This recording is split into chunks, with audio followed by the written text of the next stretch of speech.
Tonight I'm inside the Ecuadorian embassy talking to Julian Assange, who's been cooped up here for almost 6 months. While he's been here, though, he hasn't been sitting idle. He's written a new book called Cypherpunks: Freedom and the Future of the Internet. It's actually based on one of the shows that he made for RT.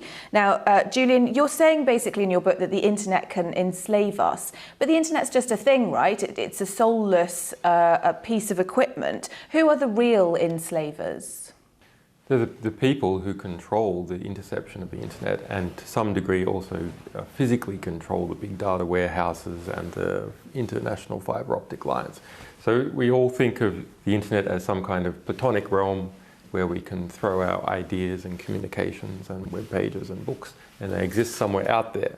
Actually, they exist on web servers in New York or Nairobi or in Beijing, and the information comes to us through satellite connections or through fibre optic cables. So whoever physically controls this controls the realm of our ideas and communications. And whoever is able to sit on those communications channels can intercept entire nations, and that's the new game in town as far as state spying is concerned, intercepting entire nations, not individuals. And this sounds like a kind of futuristic scenario, but you're saying that the future's already here.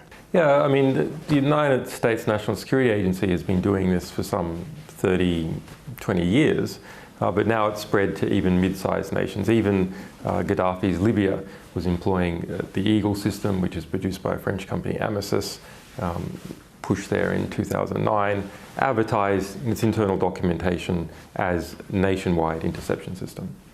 So what's happened over the last 10 years is ever decreasing costs of intercepting each individual, now to the degree where it's cheaper to intercept every individual than it is to pick particular people to spy upon. And what's the alternative, the sort of utopian alternative that you would put forward? So the utopian alternative is to try and gain independence for the internet, for it to sort of declare independence versus the rest of the world. And that's really quite important, because if you think about what is human civilization that makes it quintessentially human and civilized, it is our shared knowledge about how the world works, how we deal with each other, how we deal with the environment, which institutions are corrupt, which ones are good, what are the least dumb ways of doing things. And that intellectual knowledge is something we're all putting onto the internet. And so if we can try and decouple that from the brute nature of states and their cronies, then I think we really have hope for a global civilization. If, on the other hand, the mere security guards, the people who control the guns, are able to take control of our intellectual life, take control of all the ways in which we communicate to each other, then of course you can see how dreadful the outcome will be. Because it won't just happen to one nation, it will happen to every nation at once. It is happening to every nation at once as far as spying is concerned, because now every nation is merging its society with internet infrastructure. And in what way are we, as sort of naive internet users, if you like, and I exclude you from that obviously, but kind of willingly collaborating with these collectors of personal data? We all have a Facebook account, we all have telephones which can be tracked. All the time, everyone, nearly everything they do on the internet is permanently recorded. Every web search. Do you know what you were thinking 1 year, 2 days, 3 months ago? Now, you don't know, but Google knows. It remembers. The National Security Agency, who intercepts the request if it flowed over the US border, it knows.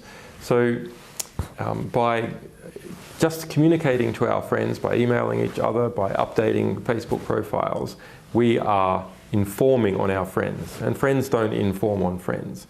The Stasi had a 10% penetration of East German society, with up to 1 in 10 people being informers at some time in their life. Now, in countries that have the highest internet penetration, like Iceland, more than 80% of people are on Facebook informing about their friends. That information doesn't go nowhere. It's not kept in Iceland. It's sent back into the United States, where it's accessible by US intelligence, where it is accessed by US intelligence, and where it is given out to any friends or cronies of US intelligence. Hundreds of national security letters every day. publicly declared, being issued by the United States government. So do we risk kind of entering a scenario where there are almost two castes of people, a safe minority who are very savvy about the workings of the internet and the things that you describe, and just people who, you know, go online for kicks, really? Well, we have this position where, as we know, knowledge is power, and there's a mass transfer as a result of literally billions of interceptions per day going from everyone, the average person, into the data vaults of state spying agencies for the big countries and their cronies, the corporations that help build them that infrastructure. Those groups were already powerful. That's why they were able to build this infrastructure to intercept on everyone. So they're growing more powerful, and concentrating the power in the hands of smaller and smaller groups of people at once, which isn't necessarily bad, but it's extremely dangerous once there is any sort of corruption occurring in the power, because absolute power corrupts, you know, and when it becomes corrupt, it can affect a lot of people very quickly. Bill Binney, National Security Agency whistleblower, who was the research head of the National Security Agency's Signals and Intelligence Division, describes this as turnkey totalitarianism, that all the infrastructure has been built for absolute totalitarianism. It's just a matter of turning the key. And actually the key has already been turned a little bit, and it is now affecting people who are targeted for US drone strikes, organizations like WikiLeaks, national security reporters who are having their sources investigated, is already partly turned. And you know, the question is, will it go all the way? But has it been built really by corporations and kind of unwittingly subscribed to by people, so in order to advertise products to make money, or has it been built deliberately by governments for the sole purpose of surveillance? It's both. I mean, the surveillance infrastructure, the bulk surveillance infrastructure, there are hundreds of companies involved in that business. They have secret international conferences, they have prospectuses that they give to the intelligence agencies that we have obtained and published this year, together with Privacy International and the Bureau of Investigative Journalism. Also, the Wall Street Journal has done some good work on this. They're building devices that they advertise to intercept entire nations, to install the data from those intercepts permanently, strategic interception, because it's cheaper. So it's a combined corporate government amalgam. That's one of the problems. One of the reasons it's so unaccountable is it crosses boundaries. These companies don't just sell to their home country.